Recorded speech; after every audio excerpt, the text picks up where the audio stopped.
Hello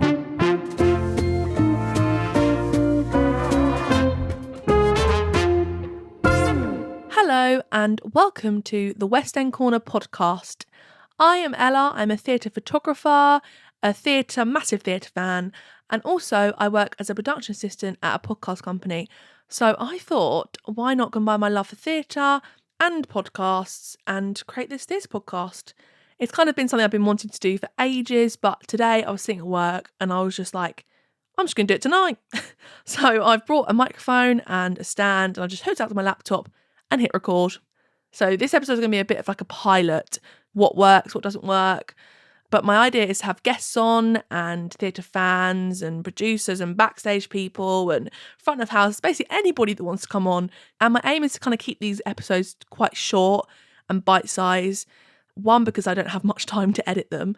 And two, I actually think that shorter podcasts are just easier listen and something that will kind of get engagement. So that's what I'm going to aim for. But if you have any ideas for guests or if you yourself want to be on the podcast, then do message me. I'd love to have you on. I'm going to make these weekly or monthly. I haven't decided yet, but let's just get started. So something I want to do every week is a show recommendation of the week. What show do I recommend? So there's actually quite a few to choose from, but my recommendation is Newsies, which is currently playing at the Wembley Park Theatre. It is a work of art. I watched the Disney Plus version, like, what was it, in lockdown or something, and I didn't like it. I did not like it. Wasn't a fan. I just think it was very lacked something, and I just thought, I didn't like it. And then when it was announced to come over here, I was thinking, do I really want to see that? I didn't like the Disney Plus version, but I was like, you know what? It says it's immersive, so I was like, I'm going to book a ticket. Well, I didn't book. I actually ended up getting rush tickets, and they were great seats. So I got rush tickets with my friend Charlotte, and it was like row W of the stall, so quite far back, but it was still really good for £25. And I remember just like, I had absolutely no clue because I'd watched the Disney Plus recording, but I didn't know, like, I can't remember any of the songs. I can remember Seize the Day because Seize the Day is the song that Hannah turned into This Is My Outfit of the Day, bum, bum, bum, da, da, da, da, that one. So every time that song kept coming up, that's all I would hear. So I knew Seize the Day, but that's about it.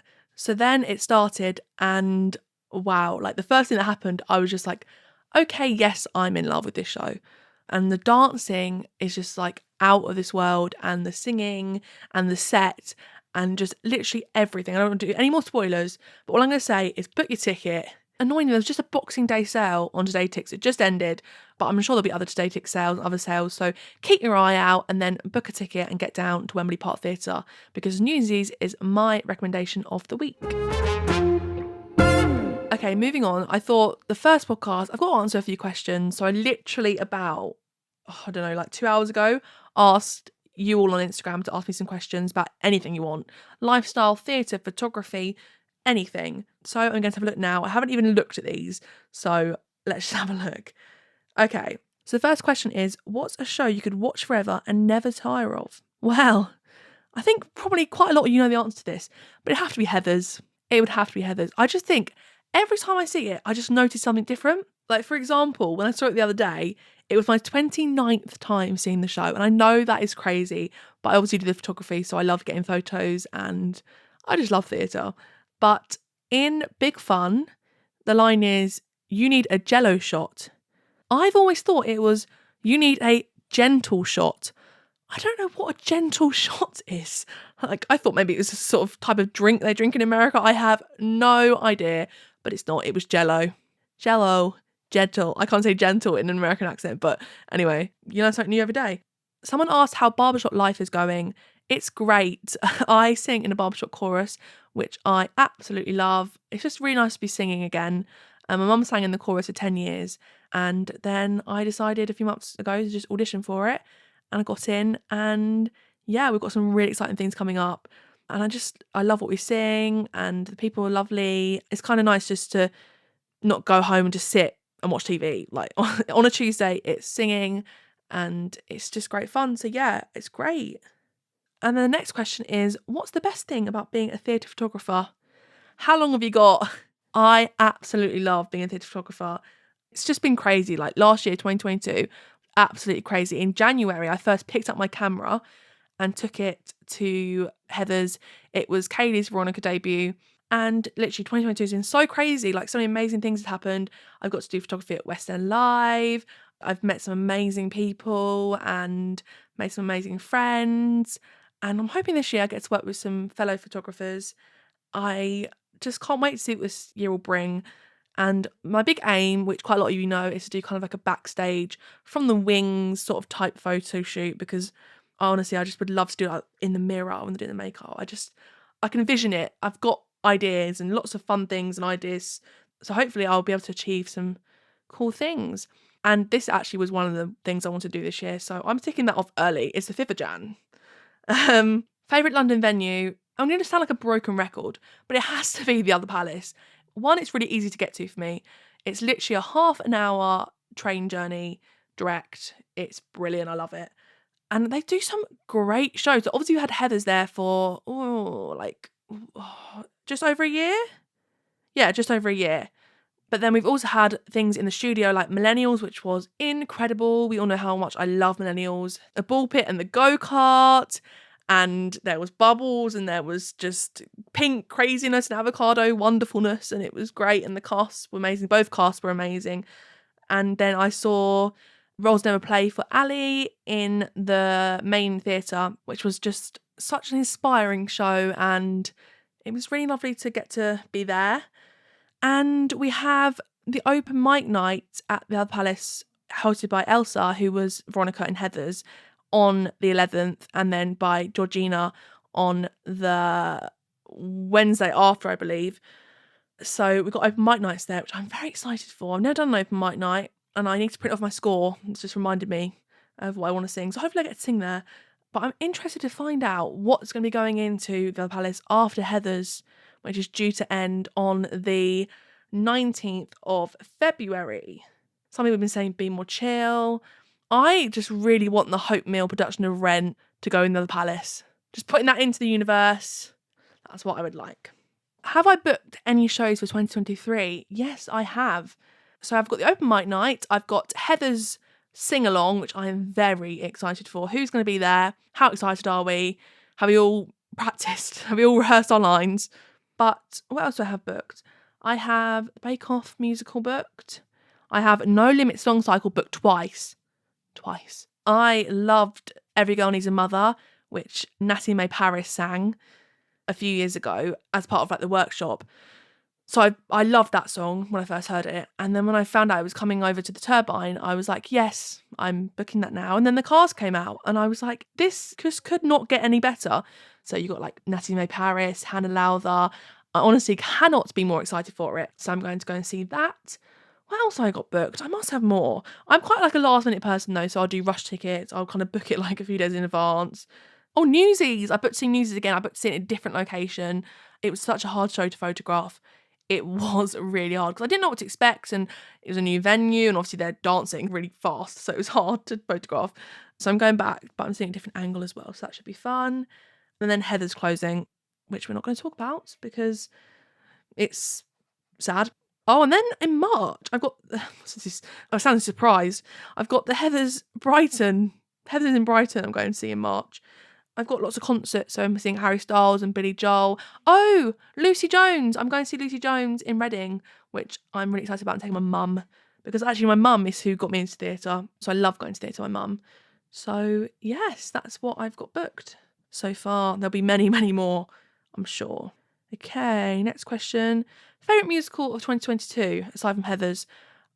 I would have to say, well, I love Millennials as well, as we know, but something different. I loved My Sons Are Queer. That piece of theatre was literally just, there is no words. Rob Madge is incredible performer. They are just amazing. The whole thing was just so well scripted and put together, and it was simple but effective, but also wasn't simple, and I just don't know how to describe it. But it was so beautiful, and I took my mum and dad, and mum cried the whole way down the street. Bless her. I felt so bad. I was like, I didn't know it was going to make you cry that much, but it was happy tears. Well, it was kind of like, it was mixed emotion tears, but she absolutely loved it. and that is coming back to the Ambassadors Theatre from the 25th of January. So I'm going to be booking that again because it was amazing. Performer you'd love to photograph but haven't had the chance to yet. Oh, that's a great question. Oh my gosh, that is such a good question. I should have thought my answer before I press record. Who would I love to photograph? The ultimate dream, I would love to do a photo shoot with Lucy Jones because she is absolutely amazing. But also I'd love to do one with Hannah Lowther and Maddie and Jacob Fowler and basically everybody. Anybody that would have me do a photo shoot for them, I would love to. So, but I'm kind of more candid shots. Like I wouldn't do headshots, stuff like that. It'd have to be kind of like candid, behind the scenes, backstage stuff. But anybody, I would love to do a photo shoot for anybody. Ultimate theatre photography dream. Oh my gosh, what a big question. I'd probably have to say, I think a backstage photo shoot at Heathers. I think that would be like the biggest full circle moment, I think. Like the West End Live kind of felt like a mini full circle moment because obviously it started at Heathers and then I took a picture of Heathers there, but I haven't had a full circle moment yet. Yeah, I think a backstage photo shoot at Heathers would be the dream. And someone asked me, how do you get your camera into every show? Well, there is some shows which you cannot take a camera into. For example, you can't take a camera into Everton Apollo, which I found out the hard way. So when Sister Act was on, and even though you were allowed to take photos at the end, they encouraged it, you were not allowed a camera into that venue. Moulin Rouge, I just know you're not allowed. Can't think of any off the top of my head anymore, but there is a few you're not allowed. But then I know the ones that you are, so I can't just stick with them. So Heathers, Six, and Juliet, and a few others. But if someone says no, that's it. I put it straight down. But I just love doing it because I think at the end of the day, it's kind of like a memory for the actors. And I know they have the professional photos, but sometimes that's quite staged. So I think like the candid ones are just really great. And then also it's great publicity for the shows, I always feel.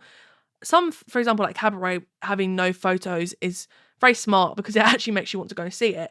But things like Heathers and Six, I think photos and videos are just great publicity for the show. Like it creates fandoms and it goes on TikTok. But I love doing it because I just love going to like debuts and cast changes and just getting that moment, for the cast and for all of you as well. People that can't make it as well. People that live in different countries that just can't make it to, Heather's final show. At least my photos will kind of be a little bit of it for them. You know what I mean? So I absolutely love it. And to finish off, I'm going to answer this one, which is who is one person that you'd love to meet? And my answer is Emma Stone. I would love to meet Emma Stone, and I think she is an incredible actress, and I love her in La La Land. Literally, La La Land is my favourite musical movie. I went to see it in the Everton Apollo with a live orchestra, and it was incredible. So, yeah, it would be Emma Stone. So, we're coming towards the end of this first episode. But kind of just to wrap it up, I'm going to just let you know some theatre news for today, this week. So today, the cast of Head Over Heels, the UK premiere at the Hopemill Theatre, was announced. It's starring Luke Bayer, Jenny O'Leary and many, many more. I would love to see that. I think the Hopemill has some great productions on, but that's in Manchester, so I don't think I'll be able to make that. But if you can, definitely go. It sounds really good. And then sadly, we have a lot of shows closing this week. We have Mary Poppins, Life of Pi, Come From Away, and many more. So let me know if they're going to any of their final performances. I am gutted because I only got to see Mary Poppins once before the pandemic, and I really wanted to squeeze another trip in, but it didn't quite happen, which I'm gutted about. But it does mean that there'll be some nice new shows going into the theatre, so it's kind of bittersweet. And then Mamma Mia 2023 Tourcast was also announced as well. So it's been quite a busy week of theatre, actually, kicking off 2023 with lots of theatre news. So that's it for the West End Corner podcast. It's not the most inventive name, is it, really? But I actually originally had the name because I was going to have my account as a theatre news kind of account. So I was going to have it like, you come to this corner for the West End news, so the West End Corner. But I like my name. I think it's quite fun. Thank you so much for listening. Let me know the guests you kind of want to see on here, or any segments. I want to play some games as well, some theatre games, but obviously I can't do that on my own. I've got lots of ideas, but this is just a pilot to kind of see what you all think about it and see how long it takes me to edit it. But as always, grateful for all your support, and I will see you in the next episode sometime soon.